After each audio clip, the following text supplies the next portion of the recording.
Hello dear students, स्वागत है आप सभी का विश्वास कैरियर इंस्टीट्यूट के ऑनलाइन प्लेटफॉर्म पर। तो आज हम स्टार्ट करने जा रहे हैं ऑप्टिक्स का पेपर। तो सबसे पहले आपको हेडिंग लगा लेनी है, किसके बारे में पढ़ना हमें, ऑप्टिक्स या प्रकाश की। अब ऑप्टिक्स के बारे में हम जितनी बातें कहें उतनी कम है अभी। अरे अगर आपको कोई भी कहे कि ऑप्टिक्स क्या है तो इस बात का तो कोई अंत है ही नहीं। तो हम इसके बारे में एक बेसिक सी बात बता देते हैं कि ऑप्टिक्स क्या होती है, प्रकाश की क्या है।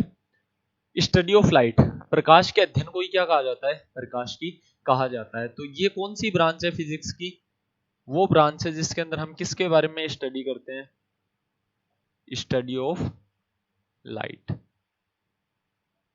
प्रकाश का अध्ययन करना है हमें इसके अंदर। अब लाइट क्या है इसके बारे में अलग अलग थ्योरीज अलग अलग टाइप्स के ऊपर फेमस रही हैं। मैं बेसिक सा एक इंट्रोडक्शन दे रहा हूँ, उनको बहुत ज्यादा लिखने की रिक्वायरमेंट नहीं है, लेकिन हम ऑप्टिक्स पेपर स्टार्ट करने जा रहे हैं तो एक हमें बेसिक आइडिया होना चाहिए। जो हमें फर्स्ट टॉपिक लिखना है, स्टार्ट करना है, वो कहाँ से करना है, इंटरफेरेंस से। लेकिन ये बेसिक आइडिया होना चाहिए इंट्रोडक्शन के बारे में। सबसे पहले देखो लाइट के बारे में क्या थ्योरी दी गई थी। हमें हमेशा से कंफ्यूजन रहा है कि ये कोई भी सोर्स है, ये क्या है, कोई भी स्रोत है लाइट का, और ये क्या है, डेस्टिनेशन, गंतव्य स्थान, जहां पर किसको पहुंचना है, लाइट को पहुंचना है। तो यहाँ सोर्स से लेकर इस डेस्टिनेशन तक लाइट पहुंचती कैसे है, ये हमें कंफ्यूजन हमेशा से रहा है। तो इसके बारे में अलग अलग टाइम के अकॉर्डिंग अलग अलग थ्योरीज आती रही है। सबसे पहले किसने थ्योरी दी थी, न्यूटन को तो जानते हो भी आप। न्यूटन ने कौन सी थ्योरी दी थी, न्यूटन्स कार्पस्कल थ्योरी। अब उस कार्पस्कल थ्योरी में क्या था, इन्होंने कौन से नेचर के बारे में बताया था, लाइट के पार्टिकल नेचर के बारे में। लाइट की कौन सी प्रवृत्ति के बारे में बताया, कणीय प्रवृत्ति के बारे में बताया। इन्होंने क्या कहा कि लाइट का, प्रकाश का एक कण निकलेगा और वही उस लाइट एक फॉर्म ऑफ एनर्जी है, इतना तो सब लोग जानते हो ना। प्रकाश क्या है, फॉर्म ऑफ एनर्जी, ऊर्जा का ही क्या है, एक रूप है। ठीक है, अभी हिंदी के अंदर मैं सारी टर्म्स बोलूंगा, तो कोई नोट करना चाहे तो हिंदी के अंदर जब भी मैं बोल रहा हूँ उस टाइम पर आपको नोट कर लेना है। अब लाइट के बारे में जो पहली थ्योरी दी वो न्यूटन ने दी। उन्होंने कौन सी थ्योरी दी, पार्टिकल थ्योरी। इन्होंने कहा कि लाइट किसके फॉर्म में ट्रेवल करती है, पार्टिकल की फॉर्म में। उस पार्टिकल को नाम क्या दे दिया, कार्पस्कल। अब आपको एक कंफ्यूजन आना चाहिए बेसिकली, अगर थोड़ा सा आप दिमाग लगाओ कि सर आप कह रहे हो कि यहाँ से एक पार्टिकल निकला, बिल्कुल भी मैं नहीं कह रहा, न्यूटन कह रहे थे। ये पार्टिकल लाइट एनर्जी लेकर डेस्टिनेशन पर जाएगा। अच्छा, क्या इस पार्टिकल का कुछ ना कुछ मास होगा या नहीं होगा, ये जो कण निकला है इस स्रोत से, इसका कुछ ना कुछ क्या होगा, द्रव्यमान भी होगा। अगर ऐसे ही चलता रहा तो ये जो स्रोत है ये नष्ट हो जाना चाहिए ना। ये हमने शाम को बल्ब लाके लगाया रूम के अंदर, सुबह तक तो बल्ब गायब भाई। क्यों गायब सर, क्योंकि उससे लगातार क्या हो रहे थे, पार्टिकल्स निकल रहे थे। तो ऐसे तो बल्ब क्या हो जाना चाहिए था, गायब। क्या होता है, क्या कभी ऐसा आपने देखा है। तो सन कितने सालों से लाइट एनर्जी प्रोवाइड कर रहा है, क्या आपने देखा है कि सन की साइज डिक्रीज कर रही है, नहीं कर रही है ना भाई। तो इस थ्योरी के ऊपर हमें थोड़ा सा डाउट होने लगा। फिर नेक्स्ट जो थ्योरी दी गई वो कौन सी थी, वेव नेचर। ये किसने दी थी, हाइगेन। हाइगेन ने कौन से नेचर के बारे में बताया, लाइट की कैसी नेचर होती है, वेव नेचर होती है, तरंगीय प्रवृत्ति के बारे में बताया। हाइगेन के बारे में पढ़ चुके हो ना, हाइगेन्स प्रिंसिपल पढ़ा था आपने, कहां पर पढ़ा था, 12th क्लास के अंदर। थोड़ा सा उसका आइडिया रखना भी। उसके बाद लाइट के बारे में और क्या क्या बातें कही गई, और बातें कही कि वे लाइट क्या होती है, एक इलेक्ट्रोमैग्नेटिक वेव होती है। कैसी तरंग है, वैद्युत चुंबकीय तरंग है। इसके बारे में किसने बताया था, मैक्सवेल ने बताया था ना। इलेक्ट्रोमैग्नेटिक वेव्स पढ़ भी चुके हो आप लास्ट सेमेस्टर के अंदर। लाइट क्या है, एक वैद्युत चुंबकीय तरंग। इलेक्ट्रोमैग्नेटिक वेव का कंसेप्ट किसने दिया था, मैक्सवेल ने। तो इस तरीके से हमारे पास इतनी बेसिक बेसिक थ्योरीज आ गई। अब हमें कंफ्यूजन ये हुआ कि मान्य कौन सी। सबसे पहली थ्योरी क्या कह रही है, लाइट का कैसा नेचर, पार्टिकल नेचर। हाइगेन ने क्या कहा, हाइगेन साइंटिस्ट का नाम था अभी, इन्होंने क्या कहा कि लाइट की कैसी नेचर होती है, वेव नेचर। तरंगीय प्रवृत्ति का मतलब जानते हो आप, वेव नेचर क्या कहती है कि ये कौन है अभी, मीडियम पार्टिकल्स, ये माध्यम के कण है। तो यहां से ये वेव थ्योरी एनर्जी ट्रांसफर को बताती है। ये कहती है कि वास्तव में कोई पार्टिकल नहीं निकलेगा, ये सो सोर्स है, ये जो नियरेस्ट पार्टिकल इसको एनर्जी ट्रांसफर करेगा, ऊर्जा स्थानांतरित करेगा। इसको जैसे ही एनर्जी मिलेगी ये क्या करने लग जाएगा, वाइब्रेशन, कंपन करने लग जाएगा ना, दोलन करने लग जाएगा, ओसिलेट करेगा। जैसे ही ओसिलेट करेगा आगे टकराएगा। तो इस फॉर्मेट के अंदर ये एनर्जी क्या होगी, आगे से आगे भी ट्रांसफर होती जाएगी। क्या कोई पार्टिकल निकला क्या यहाँ से? कोई पार्टिकल नहीं निकला। क्या भाई एनर्जी आगे से आगे ट्रांसफर हुई या नहीं हुई? ऊर्जा क्या हो गई भी? आगे से आगे स्थानांतरित हो गई। ये कौन सा नेचर था? Wave nature. इसके अंदर अगर हम देखें तो सारी बातें ठीक ठीक सी लग रही है हमें। वेव थ्योरी के अंदर जो बातें हैं वो हमें क्या लग रही हैं? ज्यादा सेटिस्फाइंग लग रही है ना, कि हाँ ऐसा हो सकता है भी वास्तव में।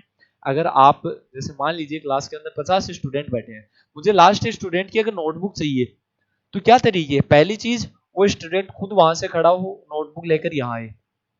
इससे बेटर तरीका ये नहीं है क्या कि वो अपने से आगे वाले को दे, वो अपने से आगे वाले को, वो अपने से आगे वाले को। नोटबुक तो दोनों ही बार मेरे पास पहुंच रही है ना। बेटर मेथड कौन सा है? सेकंड वाला। लेकिन क्या सेकंड मेथड हमेशा काम कर जाएगा क्या? इसके भी कुछ ना कुछ कौन है ना भाई। अरे हर थ्योरी के क्या होते हैं? कुछ बेनिफिट है तो कुछ नुकसान भी है। तो यहाँ नुकसान क्या था? हमने कहा यार ये सन, यहाँ अर्थ, चलो मान लेते हैं। यहाँ कौन है? सूर्य है। यहाँ कौन है? पृथ्वी है। सर आप मुझे ये बताओ, यहाँ तो वायुमंडल है, यहाँ तो कौन है? एटमॉस्फेयर। यहाँ पार्टिकल्स कहां से लेकर आओगे? अरे वेव ट्रांसफर होने के लिए किसकी रिक्वायरमेंट होती है? मीडियम की ना। कोई भी तरंग को स्थानांतरित होने के लिए, जैसे साउंड क्या है? एक वेव है, ध्वनि तरंग है ना। साउंड को ट्रांसफर होने के लिए किसकी रिक्वायरमेंट? मीडियम पार्टिकल्स की, माध्यम के कणों की आवश्यकता ना। यहाँ आप मीडियम कहां से लेकर आओगे भी? यहाँ कोई पार्टिकल्स है क्या? नहीं है। तो अगर हम वेव थ्योरी की बात करें तब तो सन से लेकर अर्थ तक लाइट पहुंचनी नहीं चाहिए, क्योंकि वेव तो ट्रांसफर ही नहीं हो रही ना। फिर एक भले आदमी थे भी, आपने पढ़ा भी होगा, उन्होंने किसके बारे में बताया था? Dual nature. तो हम लाइट का कैसे प्रकृति मान के चलते हैं भी? द्वैत प्रकृति मान के चलते हैं। ड्यूअल नेचर का मतलब समझते हो ना आप? ड्यूअल नेचर का मतलब है कि भी लड़ना नहीं है, हमें क्या कर लेना है कि लाइट के दोनों ही नेचर मान लो। लाइट को पार्टिकल भी मान लो, लाइट को क्या मान लो? वेव भी मान लो। डी ब्रोगली का रिलेशन पढ़ा होगा ना आपने, de Broglie wavelength lambda is equal to h by p. पढ़ा है क्या डी ब्रोगली वेवलेंथ? कि जो भी मूविंग पार्टिकल है, जो भी गतिशील कण है, उनसे क्या जुड़ी हुई होती है? एक तरंग, एक वेव जुड़ी हुई होती है, जिसकी वेवलेंथ कितनी होती है? लेमडा। ये कौन सा कंसेप्ट था? ड्यूअल नेचर का। इसके अलावा और भी बहुत से कंसेप्ट हैं जो आपने पढ़े भी होंगे, कुछ कुछ आप आगे भी पढ़ोगे भी। जो क्वांटम या मॉडर्न फिजिक्स है उसके अंदर हम किसके बारे में पढ़ते हैं? फोटो इलेक्ट्रिक इफेक्ट के बारे में। वो भी किसके बारे में बताता था? यहाँ बीच में और कौन आता है? फोटो इलेक्ट्रिक इफेक्ट, प्रकाश विद्युत प्रभाव। सुना आपने कभी? ये भी किसके बारे में बताता है? ये लाइट के पार्टिकल नेचर के बारे में बताता है। ये क्या कहता है कि भाई लाइट क्या एक पार्टिकल है, उस पार्टिकल को क्या नाम दे दिया था इन्होंने? फोटोन। किसके बारे में बताता है? पार्टिकल नेचर, कणीय प्रवृत्ति के बारे में बताता है। उस कण को हम क्या नाम देते थे? फोटोन नाम दे देते थे। तो ऑप्टिक्स के बारे में ये बेसिक बेसिक चीजें हैं। कहां से ऑप्टिक्स स्टार्ट हुई? प्रकाश की क्या है? Study of light. केवल किसके बारे में पढ़ना होता है? प्रकाश के बारे में पढ़ना होता है। अब लाइट क्या है इसके बारे में तो हमें पता होना चाहिए ना, कि अब तक कौन कौन सी थ्योरीज आई है। तो ये एक बेसिक इंट्रोडक्शन है। लाइट क्या है? फॉर्म ऑफ एनर्जी है, ऊर्जा का रूप है।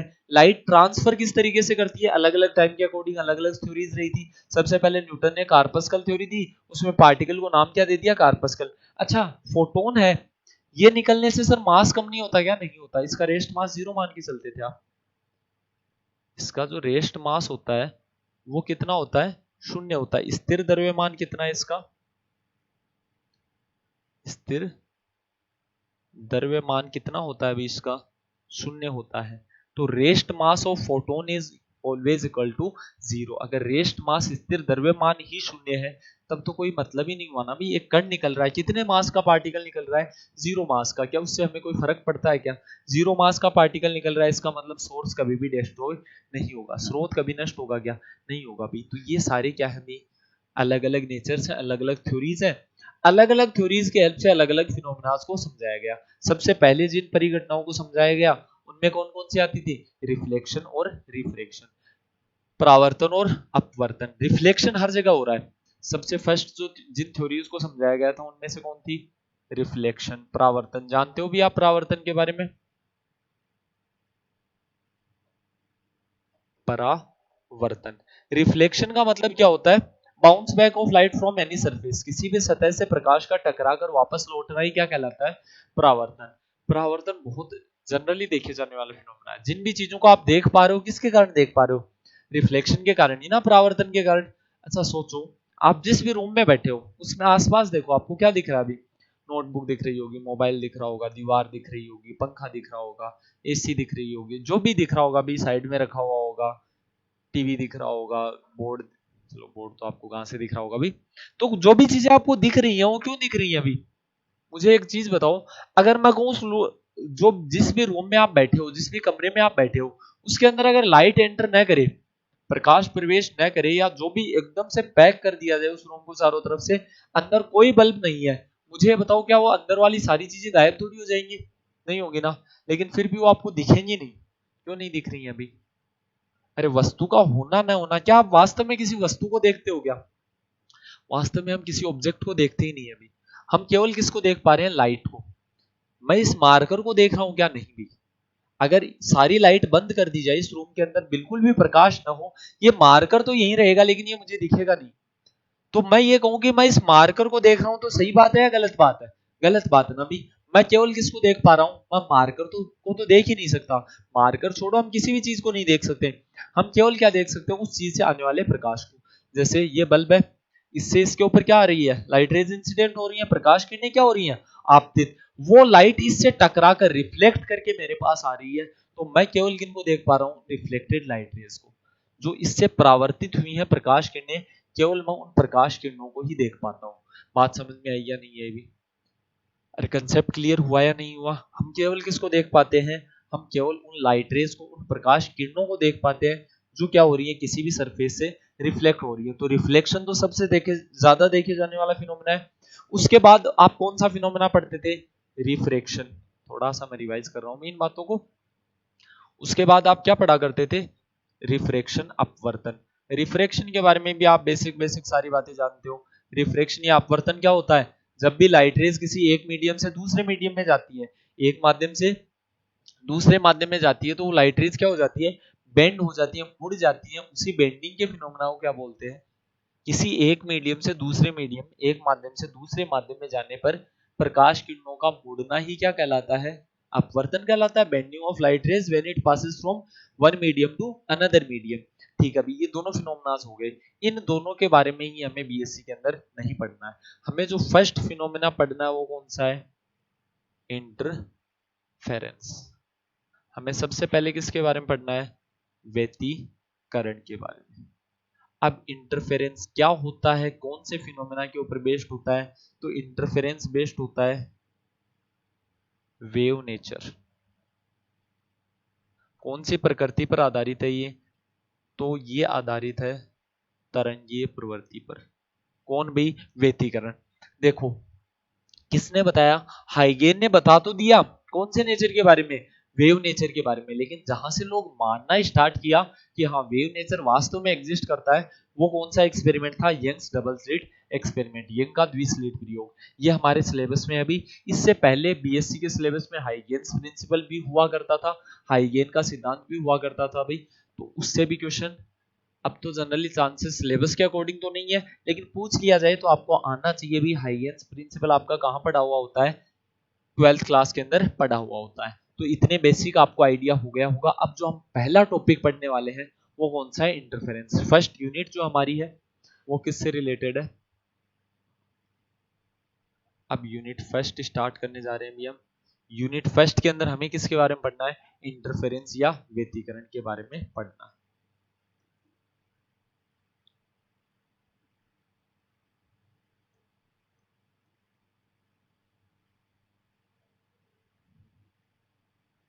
तो हेडिंग लगा लेनी है अभी सभी को, इंटरफेरेंस या व्यतिकरण।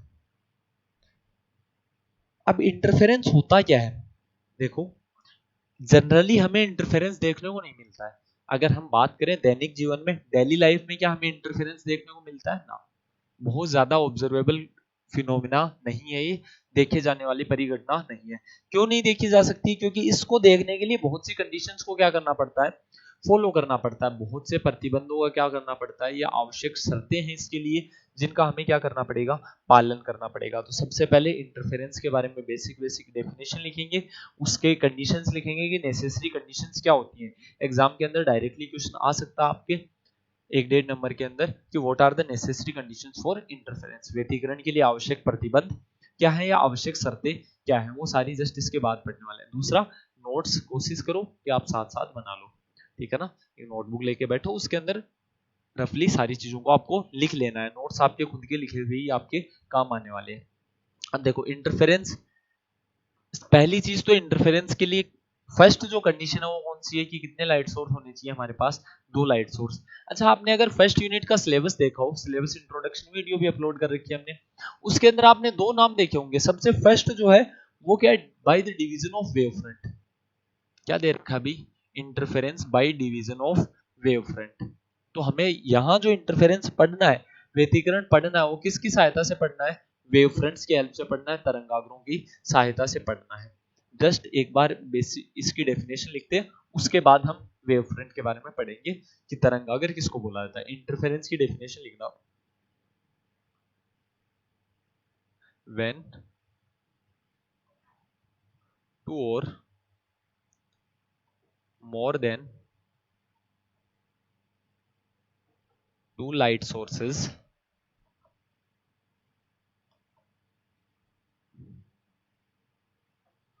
of same frequency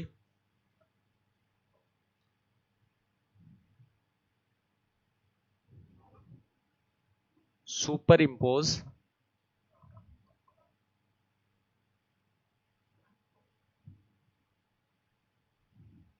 when 2 or more than 2 light waves, लिख दो, चलो ज्यादा बेटर रहेगा, 2 light waves of same frequency superimpose on each other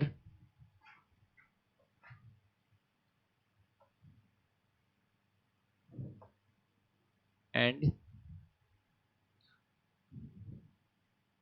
formation of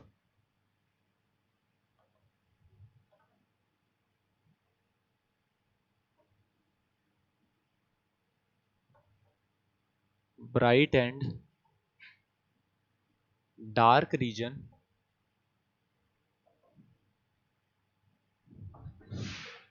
take place, then this phenomena is termed as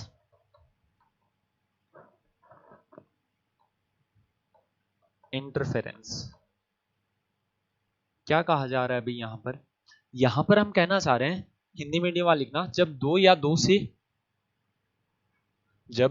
या दो से अधिक प्रकाश तरंगे जिनकी आवर्ती समान हो, जिनकी आवर्ती समान हो एक दूसरे पर अध्यारोपित होकर, जिनकी आवर्ती समान हो एक दूसरे पर अध्यारोपित होकर दीप्त व अदीप्त क्षेत्रों का निर्माण करती हैं, दीप्त व अदीप्त क्षेत्रों का निर्माण करती हैं, तो तो इसी परिघटना को तो इसी परिघटना को व्यतिकरण कहा जाता है। तो इसी परिघटना को व्यतिकरण कहा जाता है। अब देखना, इसको 2 तरीके से बोल सकते थे हम। अच्छा, और के अंदर अगर आप इसी के और में अगर डेफिनेशन लिखना चाहो, और इसके अंदर क्या होता है, non uniform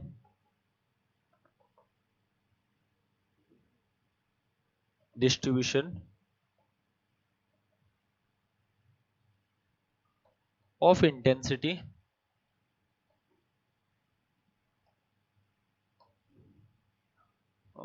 in a region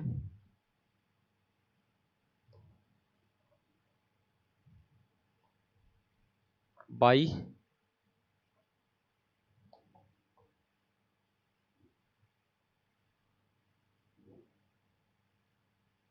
superposition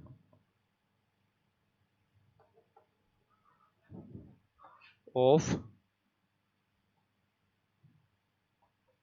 2 or more waves of same frequency is called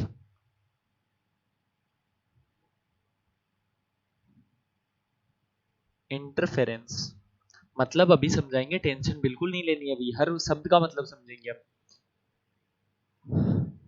अब हिंदी मीडियम वाले भी और के अंदर लिखना चाहो तो ये भी लिख सकते हो, समान आवर्ती की दो या दो से अधिक तरंगों के अध्यारोपण से, समान आवर्ती की दो या, ये और में लिखना है, ये अथवा में है, मतलब कोई एक डेफिनेशन लिखकर आ सकते हो, दोनों लिखकर आओ तो भी और लगाकर लिखकर आ जाना, कोई दिक्कत नहीं है। क्या बताया अभी मैंने? अभी समान आवर्ती की दो या दो से अधिक तरंगों के अध्यारोपण से किसी क्षेत्र में तीव्रता तीव्रता असमान रूप से वितरित हो, तीव्रता असमान रूप से वितरित हो तो इसे भी व्यतिकरण कहा जाता है, तो इसे भी व्यतिकरण कहा जाता है। ऊपर वाली डेफिनेशन ज्यादा बेटर है। देखो ये क्या कहना चाह रहा है कि हमारे पास कितने लाइट वेव्स होनी चाहिए? दो लाइट वेव्स। दो लाइट वेव्स के लिए हमें कितने लाइट सोर्स चाहिए? दो। यहां मैंने एक लाइट सोर्स मान लिया S1, यहां हमने एक लाइट सोर्स मान लिया क्या? S2। इन दोनों से लाइट वेव्स निकल रही है, प्रकाश तरंगें निकल रही है। अच्छा, अध्यारोपण का सिद्धांत क्या होता है वो भी हमें पढ़ना है अभी। ये दोनों लाइट वेव्स क्या कर रही हैं? एक दूसरे के ऊपर सुपर इंपोज कर रही हैं, अध्यारोपित हो रही हैं या फिर इंटरफेयर कर रही हैं। देखो इंटरफेयर करने का मतलब तो जानते हो ना आप, अरे एक दूसरे के हस्तक्षेप करना। इंटरफेयर करने का मतलब क्या होता है? कोई व्यक्ति आपको इंटरफेयर कर रहा है, इसका मतलब क्या हो सकता है? इंटरफेयर करने से दो तरीके से परिणाम आ सकते हैं, या तो कोई ना कोई कंस्ट्रक्टिव रिजल्ट निकलेगा, या फिर क्या होगा? कोई ना कोई डिस्ट्रक्टिव रिजल्ट निकलेगा, या तो क्या होगा? कुछ ना कुछ संपोषी होगा, या फिर क्या होना है? कुछ ना कुछ विनाशी होना है। यही कहां पर होता है? प्रकाश की स्थिति में होता है। जैसे कि एक उदाहरण की बात करते हैं। मान लीजिए आप कोई भी टेस्ट दे रहे हो, उस टेस्ट के अंदर आपके नंबर आए 20। कितने में से आए? 100 में से आए मान लेते हैं। अब आपने सोचा कि इंटरफेरेंस करते हैं, व्यतिकरण करते हैं। अच्छा, इंटरफेयर अकेले तो कर नहीं सकते, अरे आपको कोई ना कोई तो इंटरफेयर करने वाला चाहिए ना भी। व्यतिकरण या हस्तक्षेप किसके बीच में हो सकता है? मिनिमम दो चाहिए, दो से ज्यादा होंगे तो कोई दिक्कत नहीं है। अब नंबर टेस्ट की बात आ गई तो इंटरफेरेंस का मतलब चीटिंग। अरे मैं मोटिवेट नहीं कर रहा हूं भी आपको कि चीटिंग करनी है, लेकिन इंटरफेरेंस का मतलब यहाँ एक इस उदाहरण के अंदर हम बात करें तो हमें चीटिंग करनी है। अच्छा, आपके जस्ट सामने एक जना और बैठा था, उससे आपने चीटिंग की। क्या किया अभी? इस बार आपने उसका देखकर पेपर किया। बहुत अच्छी बात थी भी, ठीक है, अच्छी बात। वो कैसे हाँ भर रहे हो? नहीं थी ना अच्छी बात, पढ़ना चाहिए था आपको पहले। चलो आपने कर ली। अब उससे पहली चीज तो चीटिंग करने के लिए बहुत से कॉम्बिनेशन चाहिए ना, इतने इजी वे में तो चीटिंग नहीं हो सकती। मान लीजिए अगला आपको चीटिंग करवाना ही नहीं चाहता, अब आप चीटिंग थोड़ी कर सकते हो, तो बहुत सी कंडीशंस फॉलो होगी तब चीटिंग हो पाएगी। पहली चीज तो वही कहानी इंटरफेरेंस की है, बहुत सी कंडीशंस फॉलो करनी पड़ती हैं। दूसरा, चीटिंग हुई तो जरूरी थोड़ी आपका फायदा ही हो। जैसे मान लीजिए आपके पहले 20 नंबर आ रहे थे, अब आपने चीटिंग किया, आपके नंबर आए 12। हो सकता है भी, ऐसी बहुत ज्यादा पॉसिबिलिटी है। डिपेंड करता है ना आप चीटिंग किससे कर रहे हो और कैसे कर रहे हो। आपके नंबर आ गए 20 की जगह 12, तो ये कैसा है? इंटरफेरेंस हुआ भाई। इसको बोलते हैं डिस्ट्रक्टिव इंटरफेरेंस, विनाशी व्यतिकरण। अच्छा, दूसरी बार आपने चीटिंग की एक जने की और, उस बार आपके 20 की जगह नंबर आ गए 32। इस बार क्या हुआ भाई? इस बार क्या हो गया अभी? कंस्ट्रक्टिव इंटरफेरेंस, संपोषी व्यतिकरण। तो आपके केस के अंदर तो हमने किसकी बात कर ली? नंबरों की बात कर ली ना, लेकिन लाइट के लिए हम किसकी बात करते हैं भी? प्रकाश के लिए किसकी बात करेंगे हम? लाइट के लिए हम बात करते हैं उसकी इंटेंसिटी की। किसकी बात की जाती है भी? उसकी तीव्रता की। तो इंटरफेरेंस या व्यतिकरण का मतलब यही है कि क्या होना चाहिए? जब भी व्यतिकरण होगा, इंटरफेरेंस होगा, तो दो तरीके का इंटरफेरेंस हो सकता है, कंस्ट्रक्टिव इंटरफेरेंस और डिस्ट्रक्टिव इंटरफेरेंस। संपोषी व्यतिकरण, विनाशी व्यतिकरण, इनके बारे में भी टेंशन नहीं लेनी है अभी। आगे हम इनकी भी डेफिनेशन लिखने वाले हैं, इनकी भी कंडीशंस लिखने वाले हैं, कब ऐसा होगा।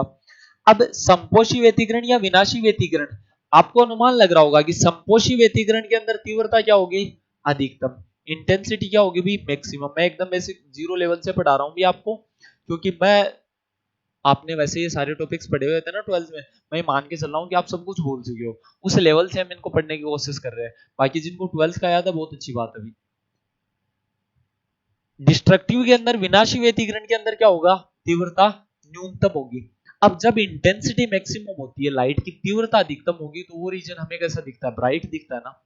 वो क्षेत्र हमें कैसा दिखता है? ब्राइट दिखता है। तो वहां किसकी फॉर्मेशन होती है? ब्राइट फ्रिंजेस की, दीप्त फ्रिंजों का निर्माण होता है। विनाशी व्यतिकरण, डिस्ट्रक्टिव इंटरफेरेंस में क्या होता है? इसके अंदर ब्राइट फ्रिंजेस बनती है। कैसी फ्रिंजेस बनती हैं? ब्राइट, दिख रहा है क्या भाई आपको यहाँ पर? दीप्त फ्रिंजों का निर्माण होता है। डिस्ट्रक्टिव इंटरफेरेंस विनाशी व्यतिकरण के अंदर क्या होता है? डार्क फ्रिंजेस की फॉर्मेशन होती है, अदीप्त फ्रिंजों का निर्माण होता है। नाम से ही पता चल रहा था, इतनी सारी आइडिया लग रहे थे। क्या इन्हीं बातों से हमने डेफिनेशन नहीं बनाई क्या? अब इस डेफिनेशन को पढ़ो। व्हेन टू और more than two light waves of same frequency, ये सेम फ्रीक्वेंसीज की कंडीशन है, superimpose on each other and formation of bright and dark regions take place, then this phenomena is termed as interference। आसान सी बात है ना, जब दो या समान आवर्ती की दो या दो से अधिक तरंगें एक दूसरे पर अध्यारोपित होती हैं तो उनके अध्यारोपण से दीप्त और अदीप्त फ्रिंजों का निर्माण होता है या दीप्त और अदीप्त क्षेत्रों का निर्माण होता है। इसी परिघटना को क्या बोलते हैं? व्यतिकरण बोलते हैं। और में हमने क्या लिखा है? Non uniform distribution of intensity. क्या होता है? तीव्रता का असमान या असतत वितरण होता है। हर जगह इंटेंसिटी सेम हो, वो क्या हुआ? Uniform distribution.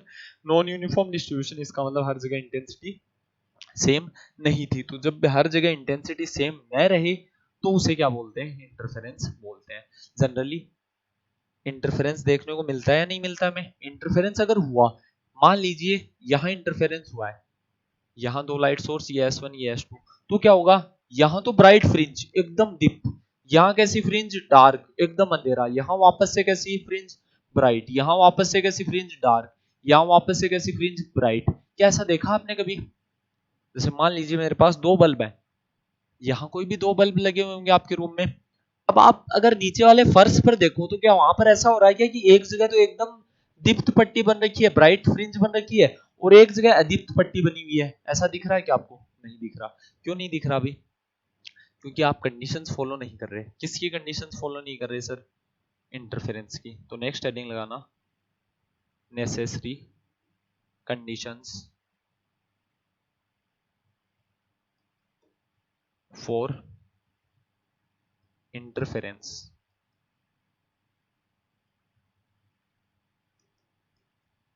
व्यतिकरण के लिए,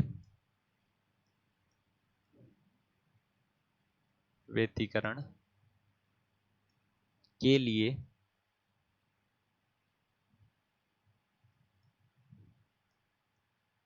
आवश्यक शर्तें या आवश्यक प्रतिबंध भी आप लिख सकते हो। Necessary conditions for interference. किसका इंटरफेरेंस? लाइट का इंटरफेरेंस। तो कुछ कंडीशंस हमें फॉलो करनी होती है। ये जो नेसेसरी कंडीशंस है निकल के कहां से आती हैं? यंग्स डबल स्लिट एक्सपेरिमेंट से, यंग के द्विस्लिट प्रयोग से। देखो सारी चीजें एक फॉर्मेट के अंदर चल रही हैं अभी। तो ये जो नेसेसरी कंडीशंस है ये डबल स्लिट एक्सपेरिमेंट से आई हैं। डबल स्लिट एक्सपेरिमेंट आप 12वीं में पढ़ चुके हो, नहीं पढ़ चुके हो यहाँ दोबारा पढ़ना है। उसके अंदर भी हम देखेंगे ये सारी कंडीशंस फॉलो की थी। देखो यंग का जो द्विस्लिट प्रयोग है वो पहली बार में तो सक्सेसफुल नहीं हुआ होगा ना, उन्होंने कई बार करके देखा। लास्ट में जो रिजल्ट निकले वो रिजल्ट हम यहाँ पर लिख रहे हैं। तो सबसे फर्स्ट जो नेसेसरी कंडीशन है वो क्या है कि जो दो लाइट सोर्स आप ले रहे हो उन दोनों की फ्रीक्वेंसी क्या होनी चाहिए? सेम होनी चाहिए। Frequency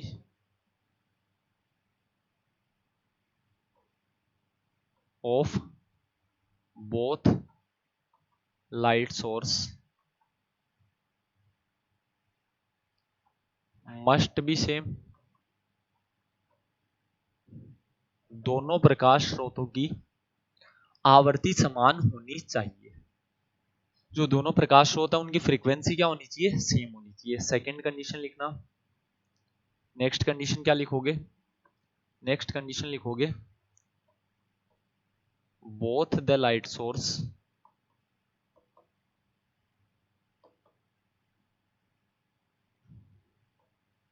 must be monochromatic. Monochromatic. Monochromatic किसको बोलते हैं? एक वर्णी। मोनोक्रोमेटिक का मतलब क्या होता है? एक वर्णी होता है। और डिटेल के अंदर अगर हमें इसको समझना चाहे तो मोनो का मतलब तो एक होता है, क्रोमा का मतलब क्या होता है? कलर। अच्छा जिनका कलर सेम होगा उनकी वेवलेंथ सेम होगी क्या? एक फॉर्मूला आपने पढ़ा होगा कहीं ना कहीं, ऐसा फॉर्मूला देखा है क्या आपने कभी? E equal to h nu equal to h c by lambda. जिनकी फ्रीक्वेंसी सेम हो, जिनकी फ्रीक्वेंसी सेम हो, उनकी वेवलेंथ सेम होगी क्या? एक फॉर्मूला आपने पढ़ा होगा कहीं ना कहीं, ऐसा फॉर्मूला देखा है क्या आपने कभी? E equal to h nu equal to h c by lambda. जिनकी फ्रीक्वेंसी सेम हो उनकी वेवलेंथ भी क्या होती है, सेम होती है। जिनकी आवर्ती समान हो, न्यू क्या है यहाँ पर, फ्रीक्वेंसी, जिनकी फ्रीक्वेंसी सेम हो उनकी वेवलेंथ भी क्या होती है, जनरली सेम होती है। कब, जब तक मीडियम ना बदले। सी नहीं बदलना चाहिए ना, सी क्या रहता है, कांस्टेंट एयर या वैक्यूम के अंदर। तो वायु या निर्वात के अंदर बात की जाए तो फ्रीक्वेंसी और वेवलेंथ दोनों क्या रहती है, सेम। अगर फ्रीक्वेंसी नहीं बदली तो वेवलेंथ बदलेगी, नहीं बदलेगी भी। तो यहाँ पर फ्रीक्वेंसी क्या रहनी चाहिए, सेम। फ्रीक्वेंसी को किससे रिप्रेजेंट करते हैं, न्यू से।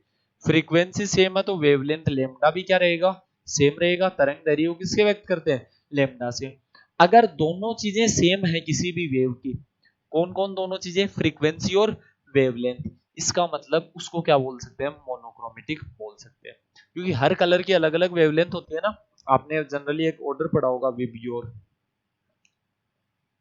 तो आप क्या बोलते थे कि सबसे ज्यादा वेवलेंथ किसकी, रेड कलर की वेवलेंथ सबसे ज्यादा, ऑरेंज की उससे कम, येलो की उससे कम, सबसे कम किसकी होती थी, वोयलेट की, बैगनी की। इसका मतलब हर कलर के लिए क्या होती है, एक वेवलेंथ होती है ना। तो मोनोक्रोमेटिक, एक वर्णी, एक वर्ण का मतलब क्या होता है, रंग, एक ही रंग के हैं, इसका मतलब वेवलेंथ क्या है इनकी, सेम। Wavelength same. कौन समान है, तरंग दैर्घ्य समान है भी इनका।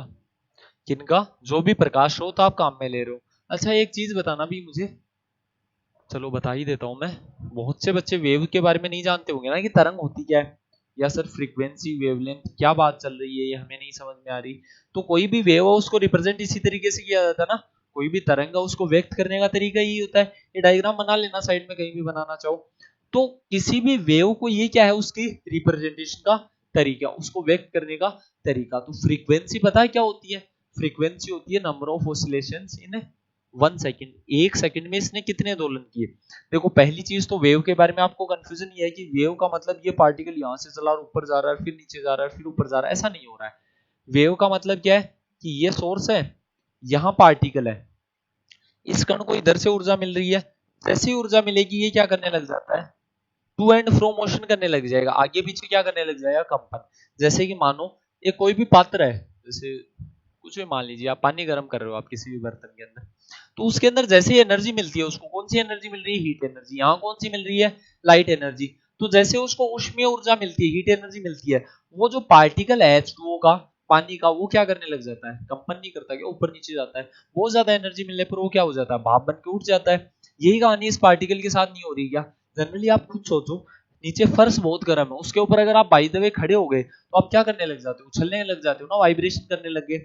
जब आपने वाइब्रेशन ऊपर नीचे किया ना, अरे वाइब्रेशन किस तरीके से कर रहा है, इसी तरीके से करना है ना कोई भी पार्टिकल। तो किसी भी पार्टिकल को एनर्जी मिलती है तो वो क्या स्टार्ट करता है, वाइब्रेशन, कंपन। अब ये वाइब्रेशन से आगे वाले पार्टिकल के से टकराएगा तो इसकी एनर्जी किसको ट्रांसफर हो जाएगी, आगे वाले कण को ट्रांसफर हो जाएगी ना। इसकी एनर्जी क्या हो गई भी, आगे ट्रांसफर हो गई, ऊर्जा क्या होगी इसकी, आगे स्थानांतरित होगी। अब इस पार्टिकल का जो मोशन था वो हो तो ऐसे रहा था, ये कण था देखो, इसका मोशन कैसे हो रहा था, इस तरीके से, एक बार ये आगे जा रहा था, एक बार पीछे जा रहा था। अब यहां जब मैंने बनाया इसका मोशन, क्या आपको कुछ समझ में आएगा इसके बारे में, नहीं समझ में आया ना, कि सर आपने लाइन से क्या की थी। तो ये जो लाइन सी है ना, इन्हीं को वेव की तरीके से बनाया जाता है। वास्तव में वेव, तरंग का मतलब ये नहीं है कि कण ऊपर गया फिर वापस नीचे आ रहा है फिर वापस ऊपर जा रहा है ना। वेव का मतलब क्या है कि ये तो क्या है, इसकी माध्य स्थिति, ये क्या भी इसकी मीन पोजीशन है। इस मीन पोजीशन से क्या हो रहा है, ये पार्टिकल एक बार ऊपर की तरफ जा रहा है। देखो सबसे पहले यहां से स्टार्ट किया, सबसे पहले कहां गया, ऊपर की तरफ, फिर वापस यहीं आ गया क्या। देखो सबसे पहले इसको ऊर्जा मिली है, कहां गया, आगे, फिर वापस यहीं आ गया, फिर वापस चलो यहीं आ गया, फिर कहां जा रहे हैं, बैकवर्ड डायरेक्शन के अंदर ऑसिलेशन करते करते, फिर ये कहां गया, बैकवर्ड डायरेक्शन में, फिर मैक्सिमम पर जाएगा, यहां तक चला गया, फिर वापस कहां आएगा, ऊपर। ये क्या है, इसकी एक कंप्लीट साइकिल हो गई क्या, ये क्या हो गया अभी, इसका एक पूर्ण चक्कर हो गया। इस डायरेक्शन में हम किसको प्लॉट करते हैं, टाइम को। कोई भी वेव हो वो किसके साथ बनाई जाती है भी, टाइम के साथ ना। तो एक चक्कर पूरा करने में लिया गया समय ही क्या कहलाता है, टाइम पीरियड या आवर्तकाल कहलाता है ना भी। और एक चक्कर पूर्ण करने में जो तय की गई दूरी है, एक साइकिल कंप्लीट करने में जो तय की गई डिस्टेंस है, उसको क्या बोलते हैं, वेवलेंथ बोलते हैं। इस चक्कर को पूर्ण करने में जो तय की गई दूरी है ना, उसको क्या बोला जाता है अभी, तरंग दैर्घ्य या वेवलेंथ। फ्रीक्वेंसी वेवलेंथ के बारे में आइडिया हुआ। फ्रीक्वेंसी को और क्या लिखते हैं, इनवर्स ऑफ टाइम पीरियड। आवर्ती को और क्या लिखा जाता है, आवर्तकाल का व्युत्क्रम। ये कौन है, फ्रीक्वेंसी।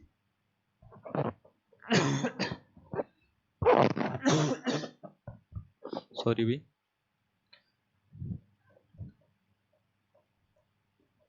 इसको क्या बोला जाता है? आवर्ती। ये क्या है इसका?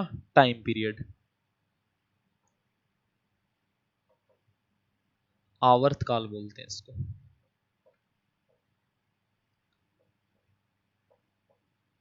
टाइम पीरियड क्या है याद रह जाएगा, एक चक्कर पूर्ण करने में लिया गया समय टाइम पीरियड है।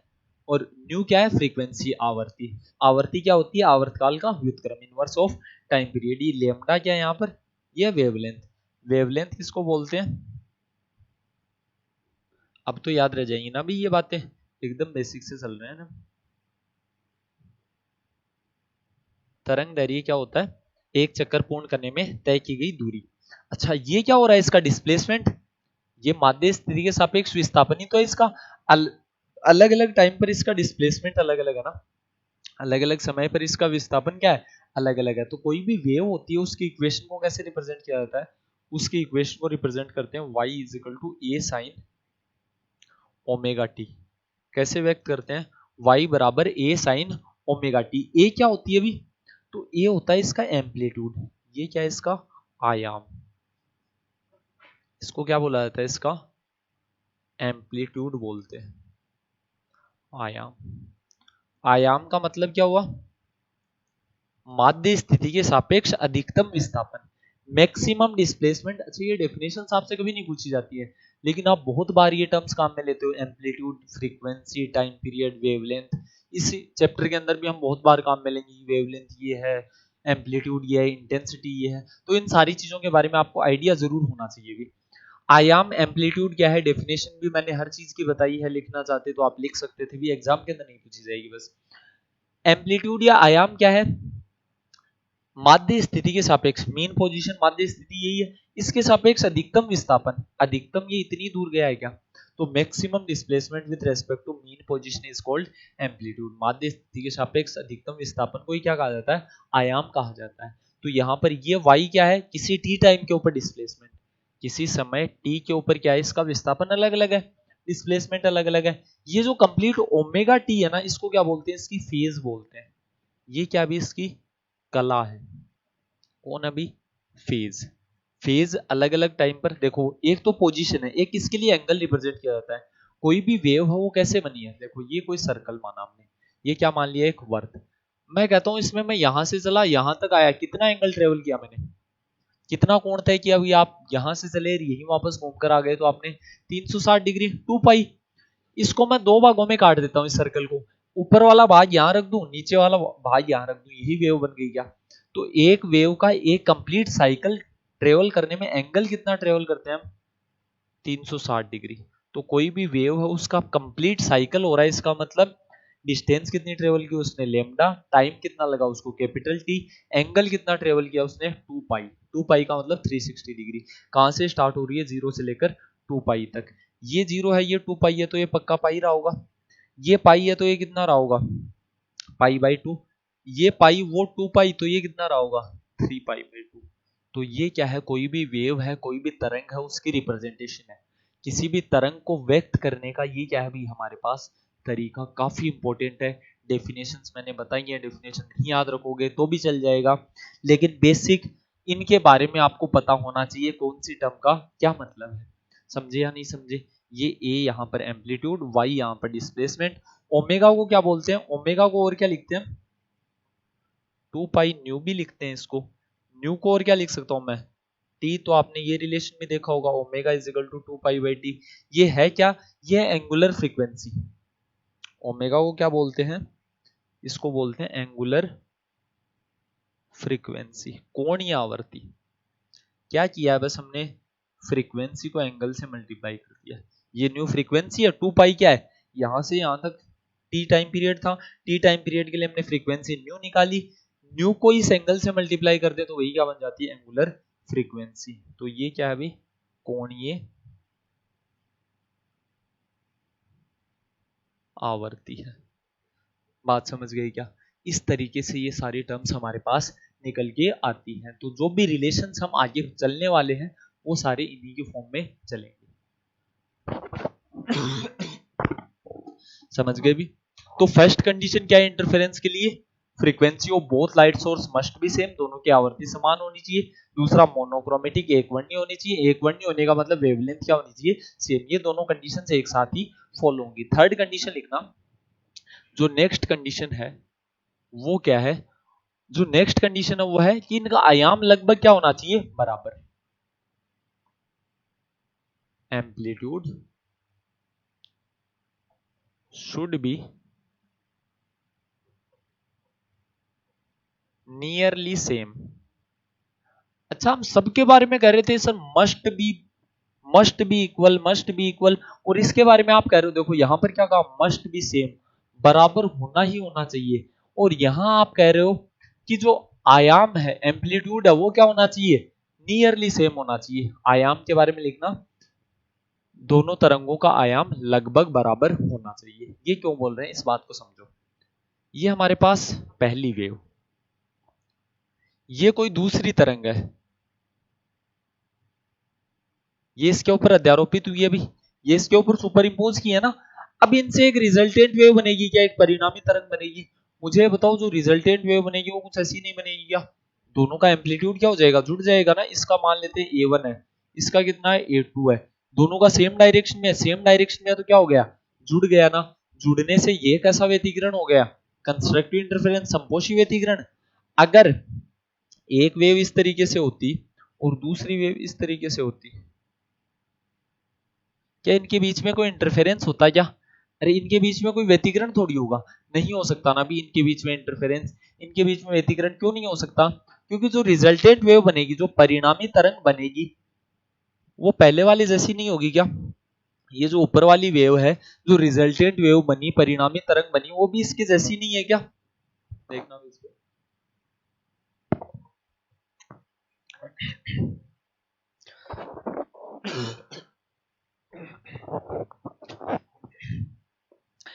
इस वेव की हेल्प से इस, देखो जो दूसरी तरंग है उसका पहली तरंग के ऊपर कोई खास प्रभाव पड़ नहीं रहा है। कोई खास इफेक्ट आ रहा है क्या भी इसके ऊपर? नहीं आ रहा ना किसी भी तरीके का। क्यों नहीं आ रहा भी इफेक्ट? क्योंकि इसका जो एम्पलीट्यूड है, इसका जो आयाम है, वो इसके कंपैरिजन में बहुत कम है। तो यही बात हम कह रहे हैं कि लगभग बराबर होगा, व्यतिकरण हो जाएगा। एग्जैक्ट बराबर होना कोई जरूरी नहीं है, हो तो बहुत अच्छी बात है, हमें कोई ऐतराज भी नहीं है, लेकिन बहुत ज्यादा डिफरेंस नहीं होना चाहिए। समझ गए क्या? दोनों वेव्स के एम्पलीट्यूड में, दोनों तरंगों के आयाम में क्या नहीं होना चाहिए? बहुत ज्यादा अंतर नहीं होना चाहिए। बहुत ज्यादा अंतर होगा तो क्या नहीं हो पाएगा? इंटरफेरेंस नहीं हो पाएगा। बात समझ गई क्या? ठीक है, तो इतनी बात आपको समझ में आई होगी। नेक्स्ट कंडीशन लिखना, both the light sources must be coherent. ये बहुत इंपॉर्टेंट बात है अभी। फोर्थ कंडीशन क्या लिखनी है?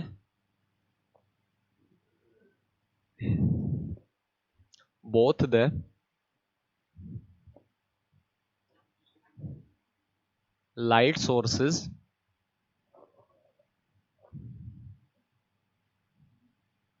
मस्ट बी, दोनों प्रकाश स्रोत कैसे होने चाहिए? कला संबद्ध होने चाहिए।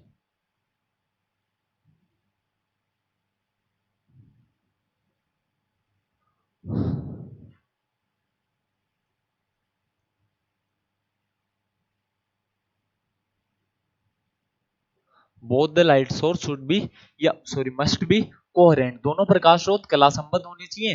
कोहेरेंट, कला संबद्ध होने का मतलब क्या होना चाहिए उनका? Phase difference constant. Phase difference constant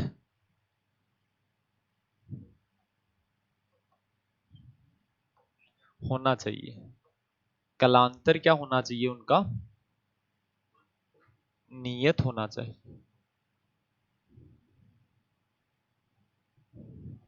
अब फेज डिफरेंस कांस्टेंट होने का मतलब समझो, वापस वही वेव्स बना लेते ना। ये एक वेव बना ली, अब यहां पर मैं दूसरी वेव बनाता हूं, तो इंटरफेरेंस तो एक जैसा ही होना चाहिए ना, व्यतिकरण तो एक जैसा ही होना चाहिए भी। अब मैंने ये वेव बनाई, डिफरेंस तो दो में निकलता ना।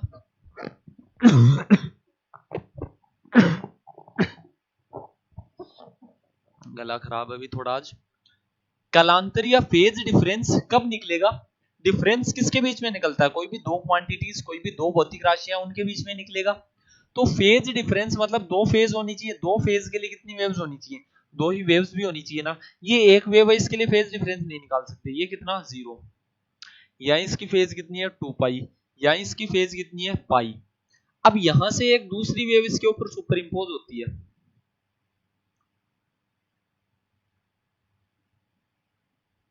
तो यहां देखना, यहां इसका फेज डिफरेंस कितना? 0। ऊपर वाली भी 0 पर है, ये भी कहां पर है? 0 पर। यहां इसका फेज कितना है? पाई। दोनों का ही पाई है, तो यहां भी फेज डिफरेंस कितना है? 0। यहां दोनों का 2 पाई है, तो यहां भी फेज डिफरेंस कितना है? 0।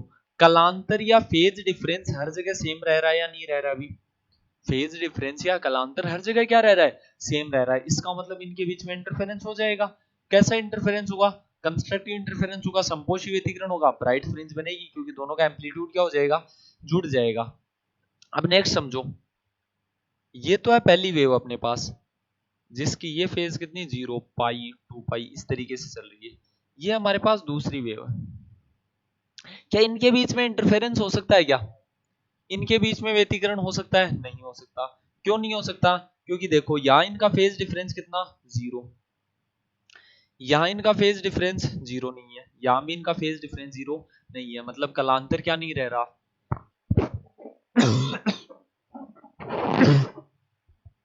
कलांतर नियत नहीं रह रहा। अभी इनका फेज डिफरेंस 0 रहे ऐसी कोई बाउंडेशन नहीं है।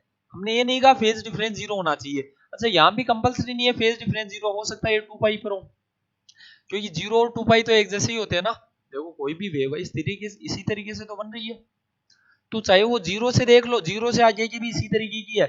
यहां तक कि इस वेव को अगर मैं छुपा लूं तो इसके बाद की वेव भी तो ऐसी तो है। तो हमें नहीं पता ना कि ये पक्का ही 0 है, हो सकता था ये 2 पाई भी हो। लेकिन जो भी फेज डिफरेंस है वो आगे से आगे क्या रह रहा था?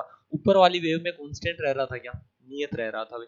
नीचे वाली वेव में एक दिक्कत हुई, वो क्या हुई कि यहाँ पर जो फेज डिफरेंस है वो नियत नहीं रहा। अगर फेज डिफरेंस कांस्टेंट नहीं रहेगा तो वहां पर कभी भी इंटरफेरेंस देखने को नहीं मिलता है। यहाँ पर क्या नहीं देखा जा सकता? व्यतिकरण नहीं देखा जा सकता। बात समझे क्या? अच्छा ये सारी कंडीशंस इंटर रिलेटेड आपस में कैसे? मुझे एक बात बताओ, क्या इन दोनों का टाइम पीरियड इक्वल है? क्या ऊपर वाली का आवर्तकाल ये है और नीचे वाली का टाइम पीरियड ये है, यहां से लेकर यहां तक। क्या दोनों का टाइम पीरियड सेम है? क्या T1 T2 के बराबर है? नहीं है। दोनों वेव्स का टाइम पीरियड सेम नहीं है। टाइम पीरियड सेम नहीं है तो क्या इनकी फ्रीक्वेंसी सेम होगी? क्या इसका मतलब अगर कोहेरेंट नहीं है तो उनकी फ्रीक्वेंसी भी सेम नहीं होगी। फ्रीक्वेंसी सेम नहीं है तो वो क्या नहीं होंगे? मोनोक्रोमेटिक भी नहीं होंगे। तो ये सारी कंडीशंस क्या हो रही हैं अभी आपस में? इंटररिलेट हो रही हैं या नहीं हो रही हैं? इसका मतलब कोई कोहेरेंट है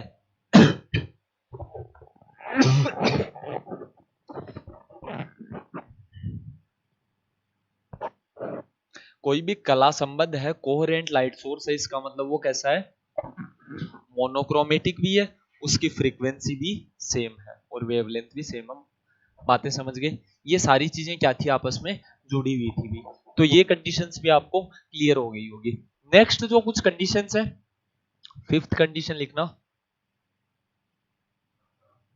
both the light sources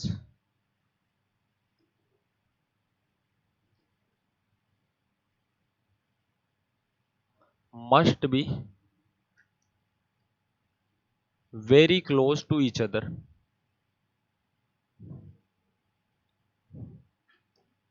दोनों प्रकाश स्रोत क्या होने चाहिए भी? एक दूसरे के बहुत निकट होने चाहिए। हिंदी में लिख लेना, दोनों प्रकाश स्रोत एक दूसरे के अत्यधिक निकट हों।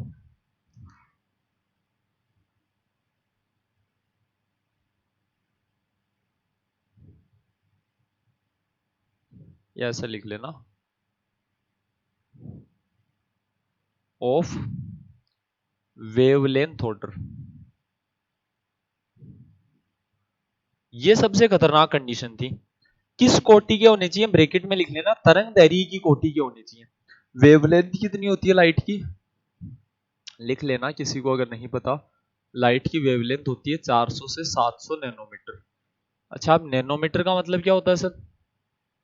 नैनोमीटर का मतलब होता है 10 टू द पावर -9, 10 की घात -9। मतलब ये इतनी कम वेवलेंथ है ना, इतनी कम डिस्टेंस है जो हमें दिख भी नहीं सकती है नेकेड आइज से। तो इतनी कम दूरी के ऊपर क्या होनी चाहिए, दोनों लाइट सोर्स होनी चाहिए, कम से कम मिलीमीटर की दूरी पर तो होनी चाहिए। तो क्या हम डेली लाइफ में कभी भी इंटरफेरेंस को देख सकते थे क्या? व्यतिकरण को दैनिक जीवन में नहीं देखा जा सकता था। क्यों नहीं देखा जा सकता था? क्योंकि ये सारी कंडीशंस हमने कभी फॉलो की नहीं। अरे इन सारी स्थितियों को हमने फॉलो किया क्या? कभी नहीं किया ना। तो इसलिए हमें क्या नहीं देखने को मिलता है डेली लाइफ के अंदर, इंटरफेरेंस देखने को नहीं मिलता है। बात समझ गए क्या अभी? तो यही हमारे पास कुछ इंपॉर्टेंट कंडीशंस ऑफ इंटरफेरेंस थी। नेक्स्ट एक दो कंडीशन और लिख लेना, लिखना चाहो तो। और क्या क्या कंडीशन हो सकती हैं? दोनों वेव्स एक ही डायरेक्शन में ट्रेवल करनी चाहिए।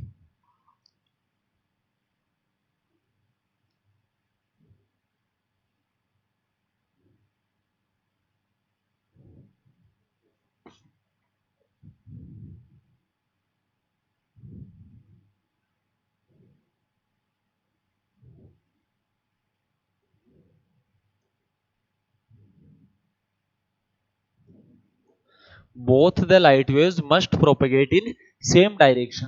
दोनों तरंगों का संचरण एक ही दिशा में होना चाहिए।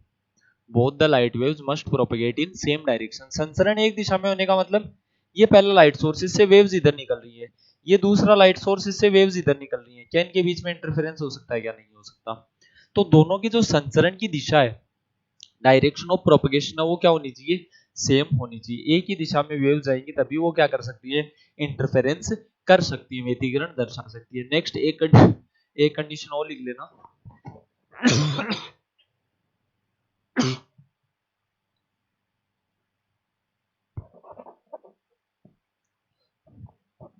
both waves must be in same state of polarization।